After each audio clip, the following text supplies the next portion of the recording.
राग त्या मुलींचा पण येतोय, त्या बायांचा पण येतोय की त्यांना अक्कला नाहीये, त्यांना समजत नाहीये काय होतंय ते, स्वतःचं संरक्षण करू शकत नाहीये त्या. अशा कशा म्हणजे हवी अशा कशा पडतात? काय अक्कल घाण ठेवलेलं आहे काय?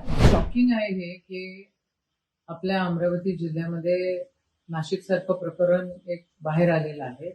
आश्चर्य वाटतं की लोकांना धाक नाही राहिलेला आहे. कोणाच्या मर्जीत काय आलं ते करतायत आणि त्यांची लिंक्स कुठं कुठं सापडतायत. म्हणजे परतवाड्याचं प्रकरण असो किंवा नाशिकचं प्रकरणाचं तुम्हाला दिसलंच काय आहे ते. त्याची बायको गायब होऊन जाते, पोलिसांना दिसत नाहीये. त्याचा मुलगा खराबचा गायब होऊन जातो, पोलिसांना दिसत नाहीये. परतवाड्यासारख्या शहरामध्ये ह्या भानगडी होत आहेत, दिसत नाही. खुफिया करते काय? होम मिनिस्ट्रीचं धाक नाहीये. म्हणजे मुख्यमंत्र्यांनी त्यांचे सोर्सेस अजून वाढवण्याची गरज आहे.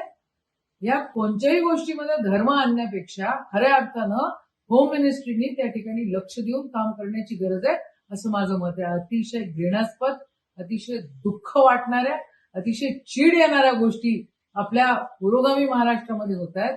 याच्या आधी या सगळ्या गोष्टी पकडतीस यायला पाहिजे होत्या आणि इतक्या उशिरा माहिती होत आहेत. निषेध आहे या सगळ्या गोष्टी. 3 दिवसापर्यंत संपूर्ण शहरात व्हिडिओ व्हायरल झाले, मात्र पोलिसांनी सुमोटो सायबर डिपार्टमेंट करतं काय आहे?